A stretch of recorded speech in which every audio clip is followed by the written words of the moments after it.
자, 오늘 주시는 하나님 말씀을 이제 봤습니다. 이제 잠언 11장으로 들어가는데요. 오늘 1절과 2절 두 절 말씀을 함께 받겠습니다. 잠언 11장 1절 2절 우리가 함께 받도록 하겠습니다. 시작. 속이는 저울은 여호와께서 미워하시나 공평한 추는 그가 기뻐하시느니라. 교만이 오면 욕도 오거니와 겸손한 자에게는 지혜가 있느니라. 아멘. 하나님 말씀입니다. 오늘 새벽에는 속이는 저울과 공평한 추라는 제목의 말씀을 나누도록 하겠는데 각 절에 담겨져 있는 두 가지 중요한 가치에 대한 말씀을 좀 나누려고 그래요. 첫 번째는 정직에 대한 말씀이고 두 번째는 겸손에 대한 말씀을 좀 나누려고 합니다. 자, 첫 번째 우리가 붙들고 기도할 제목인데, 모든 거짓은 사단에게서 나는 것으로 가장 멀리해야 할 대상임을 알게 하소서. 절대 우리가 어떤 일이 있어도 거짓말하지 말고 정직해야 된다라는 것, 이미 잠언에서 여러 번 나누었던 주제이기도 한데요. 자, 1절 말씀을 다시 한번 볼게요. 1절에 보면 속이는 저울은 여호와께서 미워하시나 공평한 추는 그가 기뻐하시느니라. 이렇게 좀 말씀하고 있는데, 여러분, 옛날에는, 요즘은 시장이나 마트에서 무게를 재는 일은 거의 없어요. 왜냐하면 모든 상품에 무게가 다 기록이 되어 있기 때문에 굳이 요즘은 이렇게 무게를 잘 재지 않는데, 그래도 요즘 무게를 확인하는 거는 이제 그 어떤 고기나 생선 그람수, 또 옛날에는 한 근, 두 근 뭐 이랬지만 몇 그램, 몇 킬로그램 이렇게 무게를 잴 때, 옛날에 기억나시죠? 시장에 가면 저울이 있었는데 이 저울이 그 물건을 파는 주인이 물건만 올려야 되는데 손가락으로 그 저울을 꾹 눌러요. 그러면 그 무게만큼 돈을 더 받을 수 있으니까. 그래도 저울은 참 속이기 쉬운 그런 도구였다 그러죠. 그런데 여러분, 여기 보면 공평한 추라고, 추는요, 이 좌우에 이 무게를 수평을 맞춰주는 거예요. 그래서 똑같이 이렇게 수평이 맞춰졌을 때 눈금이 얼마나 움직였느냐에 따라서 그걸 가지고 이제 무게를 재는 도구였기 때문에 이 추는요, 속이기가 어려워요. 왜냐하면 손을 댈 수가 없어요. 딱 이제 물건이 수평이 맞춰졌을 때 눈금이 얼마나 갔는가, 딱 그게 이제 드러나기 때문에 거의 이렇게 속일 수가 없는 그런 도구가 추이죠. 그래서 여기 보면 속이는 저울이라 그랬고, 또 공평한 추라고 하는 이 표현이 참 재밌더라고요. 근데 솔로몬 당시 때도 이렇게 상업이 굉장히 발달했던, 장사를 하고 또 무역에 이렇게 성행했던 그런 때였는데, 그때 많은 상인들이 그렇게 이 저울을 가지고 속이는 일이 그 옛날에도 있었던 것 같아요. 그게 굉장히 큰 사회적인 문제가 됐었는데, 근데 이게 누군가를 속이는 거는 도덕적, 윤리적으로도 문제가 되지만, 여기 하나님 말씀에 엄히 다루는 이유는 신앙적으로도 거짓말하는 거는 굉장히 악한 죄다. 그래서 성경은 줄기차게 우리에게 강조하고 있는 것이 절대로 거짓말하지 말라는 거예요. 정직이 최상의 정책이다, 그런 표현이 있죠. 그러니까 정직하라고 하는 말씀이 성경에 얼마나 많이 나오는지, 심지어는 예수님도요, 어떻게 말씀하셨냐면, 스스로 아브라함의 자손이라고 얘기했던 그 바리새파 유대인들에게, 자, 요한복음 8장 44절에 보면 예수님 이렇게 말씀하세요. 너희는 너희 아비 마귀에게서 났으니 너희 아비의 욕심대로 너희도 행하고자 하느니라.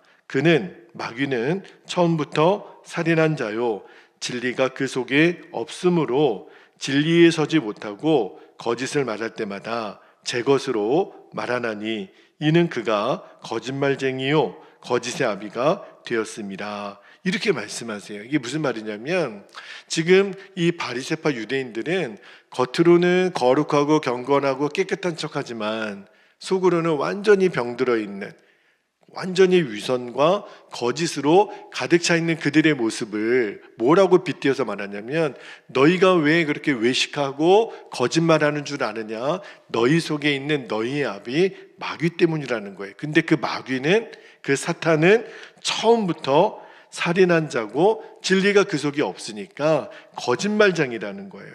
여러분, 이 거짓이야말로 사탄이 가지고 있는, 이 마귀가 가지고 있는 가장 대표적인 특징이에요. 그러니까 우리가 만약에 거짓말하고 누군가를 속이는 일을 하면 마귀의 자녀 노릇을 한다라는 거예요. 스스로 마귀에게 속한 자임을 시인한다는 거죠. 그래서 우리가 하나님께 속한 자, 예수 그리스도가 우리 안에 있는 사람은 반드시 정직하기를 힘쓰라는 거예요. 때로는 정직하면 내가 손해볼 때도 있어요. 그죠?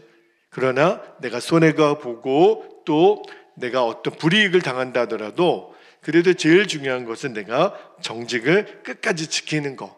그게 오늘 하나님이 우리에게 명하시는 어미한 가치입니다. 이게 오늘 본문에 보니까 속이는 저울과 대비되는 도구가 공평한 추락을 했잖아요. 아까 말씀드린 것처럼 공평한 추는 어느 쪽으로 절대 기울이지가 않아요. 상대방이 나이가 많든 적든, 그가 배웠든 안 배웠든, 힘이 있는 자든 없는 자든 공평하게 적용되는 원칙이 추라는 거예요.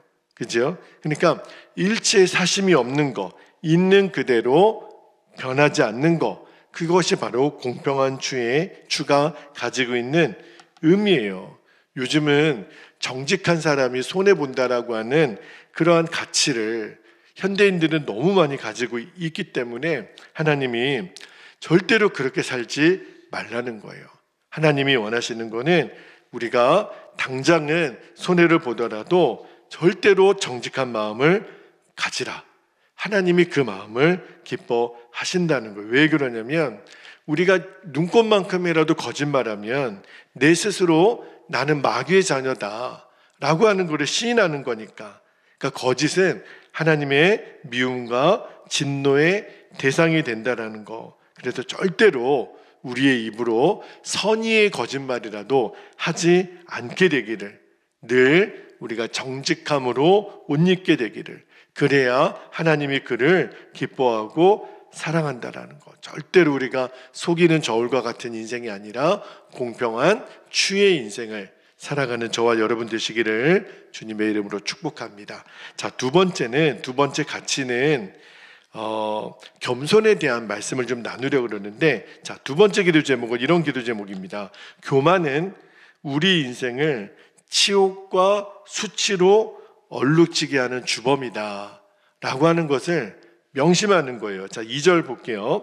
2절에 보면 교만이 오면 욕도 오거니와 겸손한 자에게는 지혜가 있느니라, 이렇게 말씀하세요. 근데 이 말씀을 새번역 성경으로 읽어보면 이렇게 말씀합니다. 한번 이것도 읽어드릴게요. 이를 교만한 사람에게는 수치가 따르지만 겸손한 사람에게는 뭐가 따른다고요? 지혜가 따른다. 영어 성경에 보면 이것이 어떤 문장이 있고 그 다음에 그리하면 이렇게 then으로 이렇게 연결되는, 영어 성경에는 다 그렇게 번역이 되어 있는 거예요. 그러니까 뭘 말하는 거냐면 우리가 교만하면 반드시 그 사람에게는 수치가 따라온다. 그러니까 그거를 명심하라는 거예요. 여러분, 교만이 하나님이 제일 싫어하시는 죄라고 하는 거예요. 당연히 그 사람에게는 하나님이 제일 싫어하는 죄를 지었기 때문에 수치를 그의 인생에 당하게 될 거다라고 하는 거죠. 여러분, 이 교만이 그렇게 무섭습니다. 교만이 사실은 뭐예요? 내가 다 알고 있다는 거예요. 그죠? 그리고 내 생각이 늘 정확하다라고 생각하는 거, 그게 교만이에요. 사전적으로는 교만이 이렇게 되어 있더라고요. 다른 사람보다 나를 높게 여기고 다른 사람은 낮게 여기는 태도, 이게 교만이죠. 근데 왜 그런 태도가 나오죠? 내가 아는 것이 진짜고 내가 생각하는 것, 내가 원하는 대로 되어지는 것, 그게 옳다라고 생각하는 거예요. 아니거든요. 여러분, 내가 알고 있고 내가 생각하고 내가 원하는 대로 되어야 그게 옳다라고 생각하는 그 생각 자체가 교만이라는 거예요. 겸손은 뭐죠? 내가 모른다는 거예요. 내가 알고 있는 것이 전부가 아니라는 것을 인정하는 것. 그러면 누가 아시는 거죠? 하나님이 아시는 거죠. 그래서 내가 원하는 대로 되지 않았던 하더라도 이것이 주께로 말미암은 일이라는 거면, 그러면 내 뜻을 내려놓는 것, 그게 겸손이에요. 그게 하나님이 우리에게 지금 요청하시는 겁니다. 여러분, 성경이 말하는 교만은 세상은 이렇게 나를 높게 여기고 다른 사람을 낮게 여기는 이런 태도라 그랬는데, 성경은요 한 걸음 더 나아가서 성경이 말하는 교만이 왜 무섭냐면, 사람에게만 그렇게 생각하지 않고 하나님에 대해서도, 하나님 그분도 내 생각이 옳으면 하나님 그분도 나보다 낮게 여기는, 우리는 감히 그렇게 생각하지는 않지만 행동하는 거 말하는 거 보면 그래요. 내 마음에 안 들면, 내 뜻대로 되어지지 않으면, 그러면 내가 나를 감당을 못해요. 금방 다른 사람에게 내 감정을 표현하고 내 뜻대로 안 됐으니까. 그게 교만이라는 거예요. 하나님의 지혜는 언제나 나의 생각보다 높고 크시다 그랬거든요. 그러므로 하나님이 역사하셔서 되어진 일에는 우리는 따를 수밖에 없는 거예요. 그게 바로 겸손이라는 겁니다. 여러분, 교만한 사람은요 다른 사람의 말을 듣지 않아요. 얼마나 무례하게 하는지. 근데 그 도가 넘어서서 하나님에게조차 그렇게 한다면 뒷감당을 나중에 어떻게 하려고. 여러분, 하나님은 용서에 한이 없으신 분이에요. 그러나 하나님이 제일 싫어하시고 하나님은 정말 가만히 두지 않는 죄가 바로 교만입니다. 자, 베드로전서 5장 5절 말씀을 볼게요. 베드로전서 5장 5절에 보면, 젊은 자들아 이와 같이 장로들에게 순종하고 다 서로 무엇으로요? 겸손으로 허리를 동이라. 하나님은 교만한 자를 대적하시되 겸손한 자들에게는 은혜를 주시느니라. 분명히 그러셨어요. 하나님은 교만한 자는 대적하신다라는 게 뭐예요? 싸우신다는 거예요.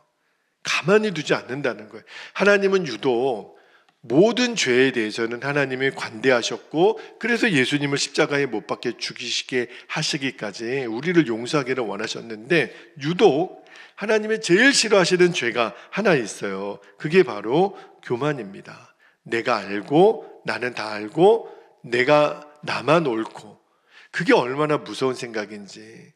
그게 결국은 나를 망하게 하고 내가 속한 공동체를 다 망하게 하는 거예요. 그래서 디모데전서 3장 6절에 보면 사도 바울이 뭐라고 얘기했냐면, 교만에 대해서 이렇게 말했어요. 디모데전서 3장 6절에 새로 입교한 자도 말지니 교만하여져서 마귀를 정죄하는 그 정죄에 빠질까 함이요.